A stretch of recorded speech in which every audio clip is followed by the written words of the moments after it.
coming to you live from the Hugo Awards Losers Party, sponsored by Nippon 2007.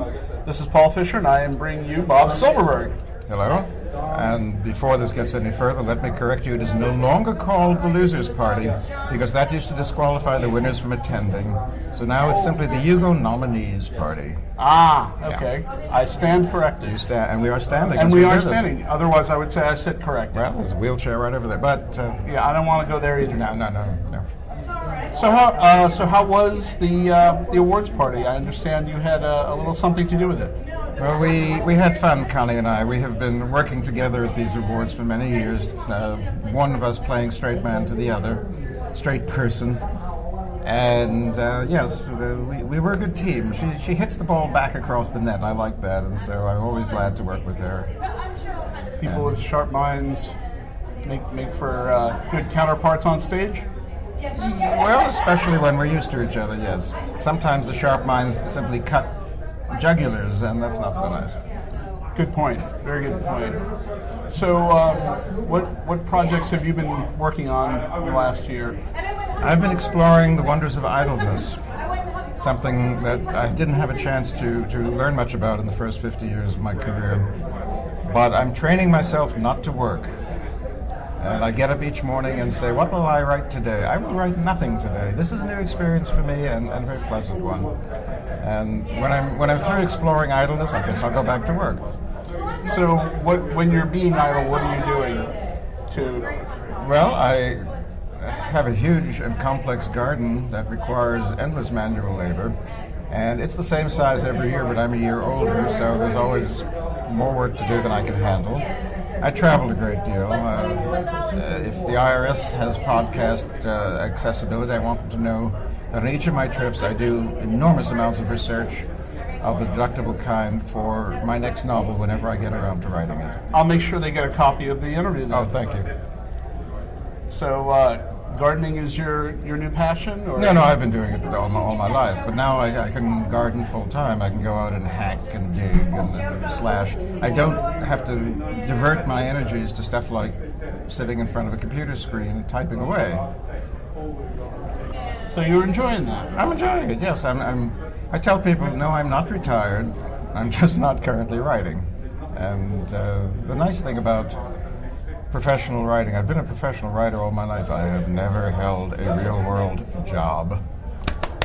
And I went right out of college into a Hugo, actually. My first year, 2 months after I graduated, I was a Hugo winner. I'm very proud of that. I relish excusing myself from work right now. This, of course, makes my readers very unhappy, but I tell them there are a million books out there. When you've read them all, come back and tell me about it, and I'll write a new one for you. There's something along the lines of 180,000 new books a year, so hopefully they can find one or two to keep them busy while they're waiting for you to work on your next one. That's disheartening, that 180,000 new books a year. It used to be that I read all the science fiction that was published. Now I don't even have time to read the list and locus of all the new books coming out in the next 3 months. It takes 4 months just to read the list. Wow. It's bigger market, bigger world. It's a bigger market, but not that much a bigger world, and so we're all cutting into each other's sales figures as these torrents of books come forth, and it's not a good thing.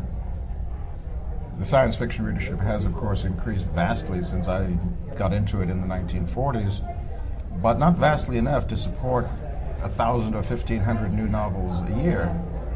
So there's been a lot of crowding out around the edges, and I'm a man of deep compassion, as all my friends know, and so I'm making room for my younger colleagues by tending my garden this year.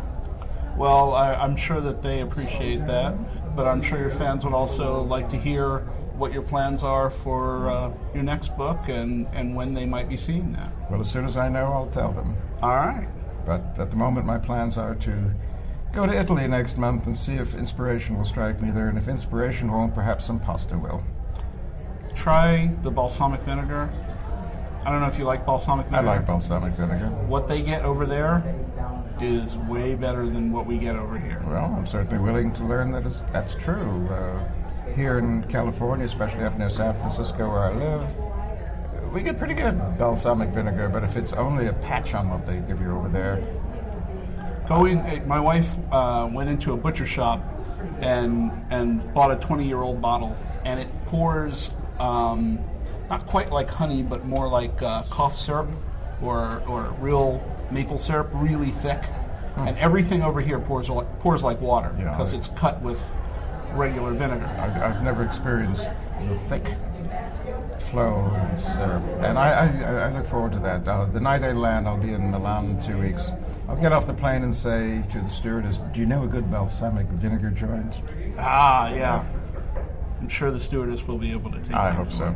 The flight attendant, I should say. That's another problem with writing in the 21st century. I don't fully know the language yet. You don't call them stewardesses anymore. No, but I think people are kind of getting over the political correctness of it all. I mean, most people assume that, if you say stewardess, you were talking about a female flight attendant. I hope so. And it's still okay. Remember, I live near San Francisco. You never can tell. That's very true. You could always wind up with a cross-dresser. Something just shifted here. I don't know what it was. All right, whatever. We'll keep going. Honey, why don't you move over? I was getting a shot of you, and I would be very happy to get a shot of Mr. Silverberg, too. Yep. Do you mind a picture? Just a blast away. Thank you very Okay. much. So, I know him. I'm going to be flying home with him.